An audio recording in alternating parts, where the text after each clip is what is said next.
Michigan's rock station. Q106. Dirk Manning, Mr. Ree himself. What's going on, buddy? How you doing, buddy? I'm trying to stay cool. I apologize. I'm not in a suit, but as you know, it's about 5,000 degrees in the Midwest right now. So No joke, dude. Yeah, I was wondering if you were going to be rocking the formal wear this time around. So, no, totally get that. I at least got a collar, so that's something. And this weekend or next weekend, people will see me in a suit. Right There you now, go. I can get away with it. I'm not going to have it on if I can. I mean, real talk, though, it is Q106. We're not super bougie around here. You're good. You're not losing any points on that. I literally show up to work looking like I fell off of Metallica's tour bus, so it's all good. Hey, man, I was wearing a rock T-shirt till about 15 minutes ago, so I'm with you, brother. I get There it. you go. There you go. Well, Dirk Manning, you are going to be a repeat offender at Capital City Comic Con coming up July 10th through 12th at the Lansing Center in downtown Lansing. Looking forward to having you back. What are some of your favorite moments from last year's con? Gosh, one of the things I like the most about Capital City is this is a very creator centric and very creator friendly convention. And that's a vibe that I think carries through the attendees and stuff as well. I mean, do they have celebrities? Of course. However, they really put a lot of oomph and a lot of muscle behind promoting and focusing on comic creators. Uh, Last year, I was actually able to meet, even as a guest, I was able to meet several other comic creators that now through my position as publisher at SourcePoint Press, I'm able to enjoy, working with as well. And that's not always the vibe you get at all these conventions, right? I mean, there's been a lot of news and in the convention scene lately about certain conventions that call themselves Comic Cons but don't really focus on comics per se, and be that right or wrong is secondary to this discussion. Right or wrong, no pun intended. But that's what I like so much about Capital City is that this is a comic focused show, and they really push out there the fact that they have comic creators and that people should go check them out. Yeah, I find that some conventions end up being like, hey, it's a flea market for geeks, and sometimes there are celebrities there. And and the comic part of it just really gets buried deep under all that. And yeah, I agree with you. I mean, this year, Capital City Comic Con, they're going to have seminars and sessions on how to become a comics creator. Yep. Dr. Solo Perry, man, from Kapow, the comics college, basically. He's going to be there giving his seminar. I attended his seminar last year on how to make better villains. And dude, I use that in my D&D campaigns now. It's great. Oh yeah, he does good stuff. I'm excited too. Like I said, it's interesting because this year I'm returning in an official capacity as publisher at SourcePoint Press, and we're going to be running a panel as well with the other SourcePoint Press creators there about how to get involved in making comics and how do you take this journey. And the four other SourcePoint Press creators each have such a different journey to get to this point. And I'll tell you, man, before I was a professional, when I was attending Comic Cons, I went for things like that. I went for exactly what you're talking about with Kapow, or exactly the type of panels that I'm now doing. So that's again just another really great aspect of this convention that I hope people will really sink their teeth into. Oh, for sure. Since we last spoke, SourcePoint had a huge development. You guys are finally your direct sales now. You're in comic book shops finally, man. As a guy who grew up reading comics and now is working with that medium, I mean, how good does it feel to be able to walk into a shop and see your stuff there, man? It's cool. And to be totally fair to the old regime at SourcePoint, there was a long time they were in comic shops, but then obviously the whole distribution system blew up. But one of the things when I took the role as publisher with my partner, Josh Werner, who's chief creative officer and was the co-founder of SourcePoint Press, was like, look, let's switch directly to a graphic novel only format so that not only we can be in comic book stores, but also then have an increased presence in bookstores. We're getting ready to move into libraries and stuff. But to your point, it's cool, man. It's like I go to my local comic shop, and every month I personally, with my own money, buy every SourcePoint Press book just to support my fellow creators and stuff like that, even though I'm publishing them, right? And it's so cool to see, and then to see shelf copies or to see other people like checking out the books that maybe don't necessarily know who I am. And I'm like, oh, like looking like, oh, wow, right on, man. They get the SourcePoint Press book. They're in for such a treat, man. It's cool. It's nice to be in this position again. It's kind of like when a band hears their song on the radio for the first time. There's always something neat about it, you know? Oh, totally, totally. So now that SourcePoint is going to be at my local comic shops, Mhm. and will be a danger to my wallet. When you go to these conventions and you maybe wander around the merch area a bit, what is the biggest danger to Dirk Manning's wallet? Gosh, and people who are watching the video can see I'm in an office, just a library surrounded by graphic novels, right? Um, I'll tell you what, I have to be careful going near like the 50% off trade booths because I have a list of like stuff that I want to get, right? So that's one of the big ones for me. That aside, I also just enjoy walking Artist Alley and just checking out and supporting, up and coming creators. That's the other big thing to me. So the danger is to half off trades. The joy of it is walking Artist Alley and getting to check out new creators and discover their stuff, and support them. Like I said, last year at Capital City, two creators who I met at that show are now going to have books coming out in the future from SourcePoint Press, right? Oh yeah. So it's cool, and I'm also big on the superstition. I always try to spend money before the show starts because as guests and stuff, we get in a little bit early. And I try to always be at my table during show hours, so it's tricky for me to walk around. But I'll tell you what, man, one of my big superstitions is first thing is I like to get some money moving. I like to buy something from someone, whether it be a vendor, whether it be an artist. It's just like, everyone has their weird superstitions, and that's mine. Just to get the money moving in the room. Hmm. And Very this is cool, and this is a, man. and this is a great show for that for both. They have great vendors and they have great creators, so it's a win-win. There you go. Somebody's got to prime the pump, right? That's it, man. That's it. So, as one of the fellows in charge who running the show at SourcePoint Press, when you're evaluating creators, when you're evaluating an IP, what are you looking for? What makes something a good fit for what you have going on at SourcePoint? SourcePoint, our tagline is comics with a sharp edge, right? And we tend to focus on books that are horror, science fiction, speculative fiction, pulp, maybe a little bit of fantasy for the most part. But we do have outlier books as well. We're just looking for books that are a truly distilled vision of the creator, right? I don't need to get into the whole discussion about AI and regurgitation and things like that of art.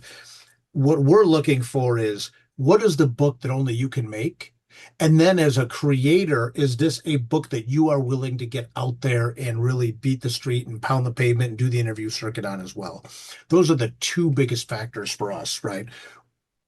With the relaunch of SourcePoint, since we started redistributing books last January, we've put out really, really strong books.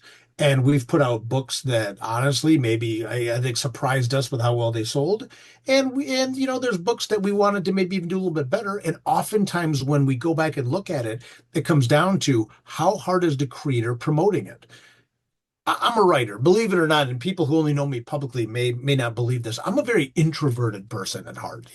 When I'm here talking to you, I'm in game mode. When I'm at a convention, I'm in game mode. When Mm. the camera turns off, I'm just head down, I'm on the keyboard, or I'm reading a book or something like that. So I understand that it's sometimes difficult to get out there and post on Instagram, right? And do interviews and stuff like that. But it's crucial because no one will love your babies like you do. And we're looking for creators that not only from a genre perspective are fitting what we do in our brand, but also are willing, even if it means getting out of their comfort zone, to get out there and talk to people about it and let them know it's there so that we can help amplify their efforts. You got to learn to be an extroverted introvert. That's it, man. You got to know it. You got to be able to turn it on. Whether that be the analogy that people use in bands and pro wrestling, whatever it is that you can flip that switch in your brain, you got to be willing to go when it's time. What would you say separates because when I look at SourcePoint, when I look at what you're working on there, I am reminded of Image Comics back in the day. Todd McFarlane and a bunch of other guys who are like, you know Right. what? I'm going to start my own comic company with blackjack and hookers. In fact, forget the comic company, forget the whole thing. But but Thank they you, had, Bender. God, I'm like, he's going to get this reference. So they start their own comic company. There was certainly an aesthetic and a vibe to the Image properties. A lot of pouches, so many pouches, but there was a certain ethos there. What would you say is what is the ethos? What are you guys going for at SourcePoint? Again, I think what we're looking for is specifically creators that are to a point where they're releasing original graphic novels, and also to the point that these are just unique, distilled versions of the story that they're the most passionate about in the genres of horror, science fiction, speculative fiction, fantasy, or or something else that just has a sharp edge to it, right? I talked to a friend of mine years ago, and she kind of, I was doing an interview with her when that analogy, that comparison, that tagline kind of came around, and that's it. You can look at a book like say an artist, illustrator like Joshua Ross. He wrote a book called Left Turns, which is a creative nonfiction book, and it's about the life of an artist and the sacrifices you have to make to pursue a career in the arts. That's a book we proudly published, not only because he also illustrated the book with Josh Malerman and RSVP ESP. He also illustrated London After Midnight with the Cheney Estate. But also, there's just a sharp edge to that book. It's a book that when you read it, you want to reread it. Conversely, you have someone like Natalie Huff's book, My Dearest. It's our first ever American style manga horror book that we're doing. First time creator. Um, she'll be the first to tell you she's not one that likes to put herself out there very much in regards to social media and interviews. But it is one of the darkest, scariest books that we have ever published, ever. And it's the first time we're ever doing a manga style book, right? Mhm. So we can go from creative nonfiction to American horror manga to things like The Bata Crisis by Z.M. Thomas, which is basically like an unofficial sequel to the Chuck Russell Blob remake, right? Or when you look at the people at the show, you got people like John Dexter with Alpha Dogs. You got Wells Thompson with Frankenstein the Unconquered. You got Rob Motari with Night Wolf, which is like a supernatural action werewolf book. Ardella Mazinski, who has Narcotic coming out. Four wildly different creators with wildly different books, but when you pick them up, they got that sharp edge, man. And it's just these are sharp, cutting edge books that people, when they read them, they will be happy they're on their shelf and they will want to reread them. Because I'm going to say one other thing about this too. We don't do single issues. We do graphic novels, which means it has to take space on a bookshelf. Mm. And my goal is, and one of the things that I ask myself when I'm doing my part of the review, is this a book that if I was on looking at my bookshelf, maybe I'd rather go to the bathroom, so I want to grab a book, right? Whatever it may be. I'm like, is that a book I'll pull off the shelf and reread? Is this a book I will give to other people?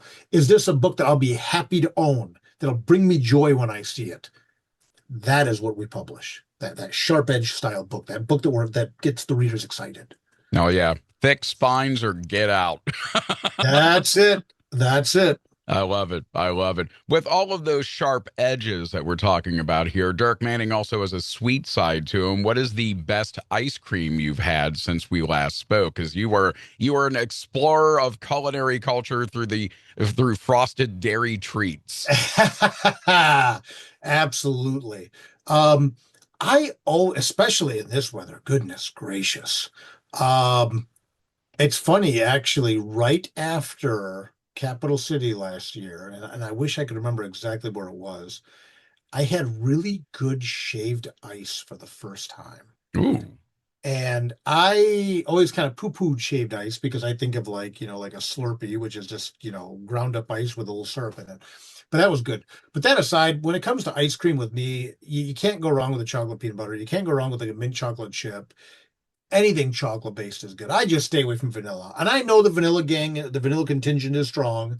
And I know there are people who will jump my case every time I say that, vanilla is what you start with to build to a real flavor.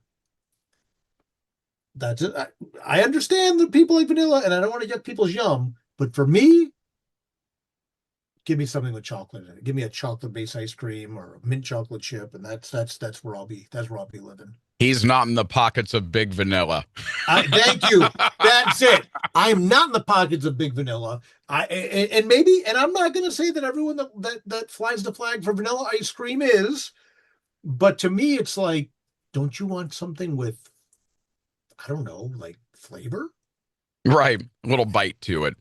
Yeah. Like Vanilla fans are the same ones that'll say this mayonnaise is spicy. So yeah, that's yeah, like I saw someone one time try to tell me about triple bean vanilla, and I'm like, what it means? It's like 3 times 0 is still 0. So that's all I'm saying. Vanilla's catching some strays today in this conversation. Hey man, look, that's the hottest take you'll get out of me is that vanilla ice cream it exists, and I'm happy that there's people that like it, but it's just not my jam. Well, there's nothing vanilla about Dirk Manning, Source Point Press. I mean, look up this man's oeuvre, okay? Source Point's got, again, like you said, comics with edge, man. There's some very cool stuff in there. Still to this day, it's so rad that you were able to work with the Lon Chaney estate and bring London After Midnight to life in comic book form. Huge get. Check out our past interview with Dirk. We dig really deep into his oeuvre. And yeah, be on the lookout for Source Point, man. They're going to have their books all over the capital city. We've got a couple of really cool comic stores right here in this market. And Dirk, we're looking forward to hanging with you again at Capital City Comic Con, man. I really appreciate that. And again, I'm going to put one more shout out. Not only am I a guest at Comic Con, but all Capital City. Also, we have 4 other Source Point Press creators. We're all going to be in the same area. Wells Thompson, Rob Multari, Ardella Mazinski, and Rob Multari are all going to be there as well. Check out their books. Look for the Source Point Press table runners. And thank you for having me, man. I look forward to seeing everybody at the show. Absolutely. And if hopefully nobody from Big Vanilla comes to find you guys and take you to task. So there you go. I'll have to get the chocolate. I'll have to get the chocolate gang. Chocolate posse in effect. Let's go. That's it. Love it. Appreciate you, Dirk. Thanks, man. Thank you. Michigan's rock station. Q106.